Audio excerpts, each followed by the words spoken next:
herself to walk slowly up the walk toward the front porch, part of which was screened in. No doubt there were patio chairs there, a little table, and maybe even a wooden swing.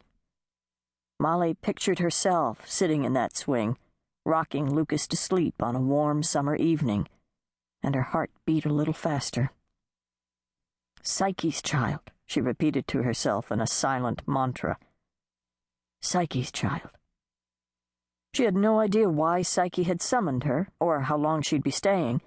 The woman had graciously offered first-class airfare from LAX with a car and driver to meet her in Phoenix. But Molly, perhaps as a form of penance, had chosen to take the bus instead. She'd have been wiser not to come at all, of course, but she hadn't been able to resist the chance to see Lucas. The heavy front door swung open just as Molly reached the bottom step, jolting her out of her travel-weary speculations, and a middle-aged black woman appeared, thin and tall, clad in a crisp white uniform and sensible crepe-soled shoes. "You her?" she asked bluntly. Molly was her, all right. Lucas's birth mother, the woman who had slept with Psyche's husband. It didn't matter that Molly truly hadn't known he was married until it was too late. That was always the excuse, wasn't it? She was intelligent, with a college education, her own business. Thayer had been a facile liar, but she should have seen the signs. There were always signs. Molly swallowed, nodded in glum acknowledgement. "Well, get yourself on in here," the woman said, fanning herself with one hand. "I can't stand on this porch all day with the door hanging open, you know. Air conditioning costs money." Molly hid a rueful smile. Psyche had mentioned her housekeeper several times over the past several weeks, said she was cantankerous, but kind, too.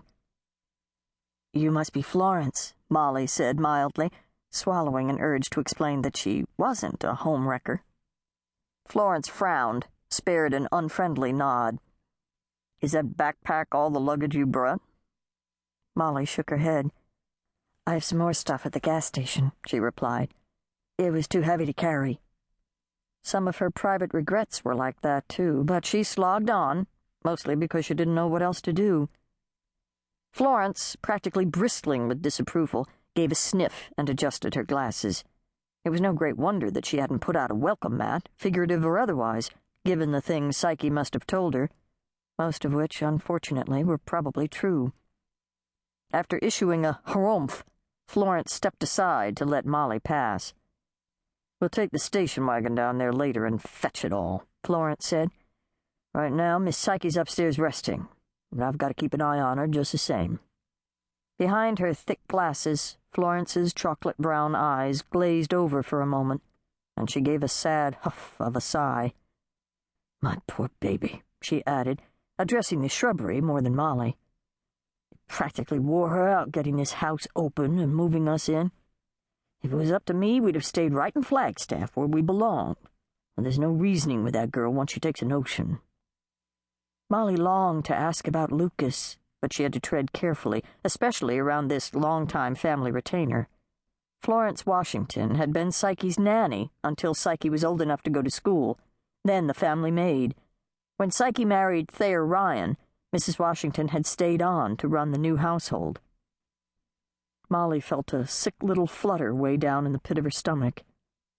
Thayer was dead. He'd suffered a massive coronary a year before at the age of 37. And while Molly wouldn't have wished him into an early grave, even after he'd all but ruined her life, she certainly hadn't mourned him either. She hadn't gone to the funeral. She hadn't sent flowers or even a card. After all, how would she have signed it? "With sympathy, your late husband's mistress?" Florence trudged off through an entryway with a grandfather clock and a curving staircase, and then down a long corridor, massive, drape-darkened rooms lining the passage on either side. Molly followed circumspectly, and they finally emerged into a sunlit kitchen with floor-to-ceiling windows forming the back wall and overlooking another enclosed porch. A flower-bright, sprawling yard lay beyond. Molly finally shrugged out of her backpack and set it down on one of the chairs at the huge antique table in the center of the room. "You might as well sit," Florence said. Might as well, Molly thought.